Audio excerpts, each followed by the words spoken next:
You're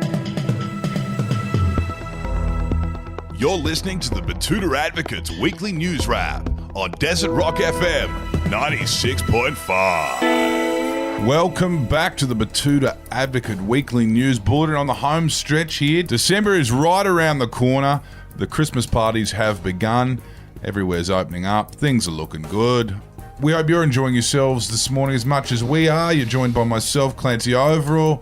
We've got Wendell Hussey, the newsreader over here. How are you, Wendell? Yeah, really good. Really good. About to pop off to the Remyanko Aerodrome and head down to the Gold Coast for the weekend with a few mates. So should be good fun. Really looking forward to that. Jam-packed. How are you going?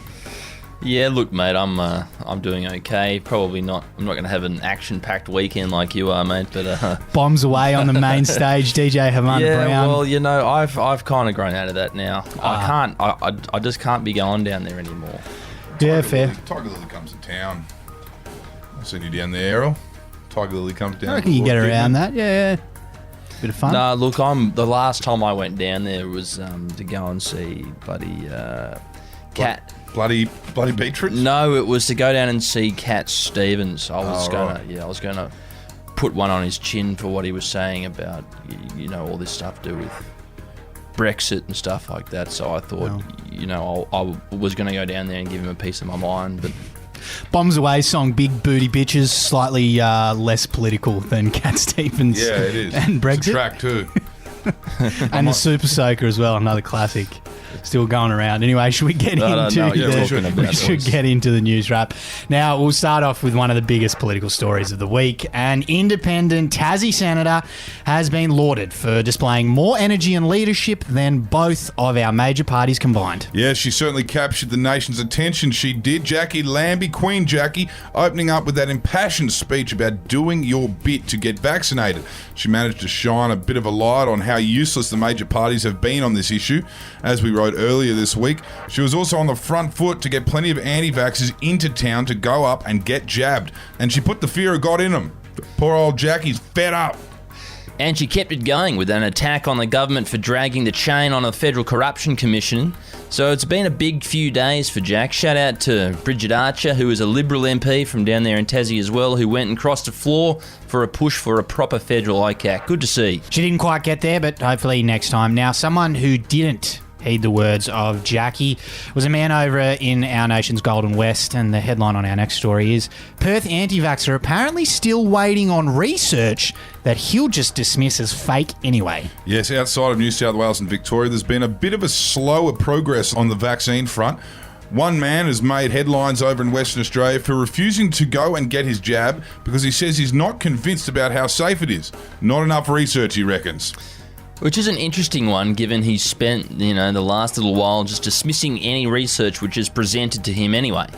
We asked him about that one, and he's just said, he just wants more transparent research and, like in the form of YouTube videos and grainy memes on Facebook and Instagram and whatnot. Proper research stuff. Now, a bit of local news. Yeah, mate, it's been a tough year for us all, says a bloke standing next to his new 300 Series Land Cruiser. Despite a few people writing to us to say the 300 Series isn't even out yet, a downtrodden old-timer from our town's fringe reckons he's had a year that's been quite a punish for him and everyone else in the wider community, as I don't think we're going to disagree with him on that. He says this despite standing next to his new 300 Series Land Cruiser Sahara ZX, which he said was the only good thing to come to him this year. And it was a bloody good thing to come to him this year because it came to him before it came to anyone else. He told us, and I quote, "This year has been brutal. These bloody lockdowns and all the deaths, just terrible, mate. Now, we've been suffering up here too in the bush. No tourists coming through spending money, no grey nomads to complain about everything and steal the guna rap from the public shitters. We don't even have any rain." Yeah, he went on to say as well that he only made that purchase because he had a tax problem and so on. Well, you know what they say, when the farmers are happy, the country is happy.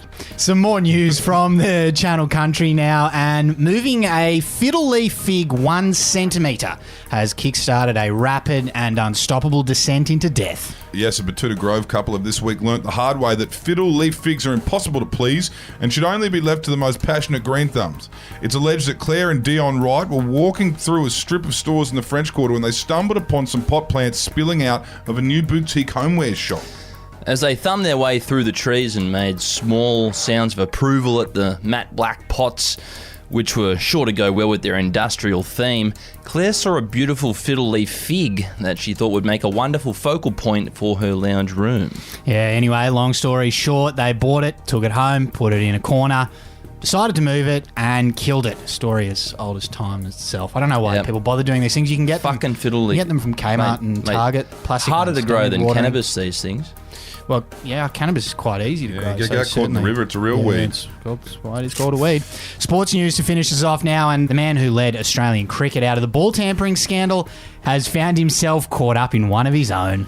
Yeah, the captain of the Aussie cricket team who took charge after the disaster in Cape Town has ironically fallen on his own sword, mind the pun, appointed to lead the good bloke revival of the team after the infamous ball tampering incident, which was blown out of proportion, if you ask me. Tim Payne has been stood down for a bit of ball tampering himself. Yes, some lewd messages were published last week, with Payne reportedly sending a former Cricket Tasmania employee some descriptive language and a couple of rather visual images of his enormous cock. Despite Cricket Australia clearing him in an investigation a couple of years ago, he's resigned from the leadership position, but is hoping to keep the gloves for the side. Looks like we might have Steve Smith back in the helm, or maybe the golden boy, Pat Cummins. Yeah, Candice Warner, Dave's wife, is not happy about Tim potentially staying in the side. She came out and said it's not a good look that he's hanging around. That's a really, really divisive thing to say, Candice. And Extremely divisive. I wonder how that went down in the team room. Yeah, I wonder how that's WhatsApp. gonna go down in the English dressing room too. I mean, it's just. Oh, was there something that happened in English cricket? Oh well, you know, it's if that scandal happened here, it would it would be on page 6 because it happens all the fucking time, doesn't it? Doesn't it? Typical. Widespread, systematic racism all through English Top to cricket. bottom. Sport, politics, art, you fucking name it. Disgusting, and a grim note to end this weekly wrap up on. Anyway, we have to do it. See you later. Bye bye. Slum it, mom.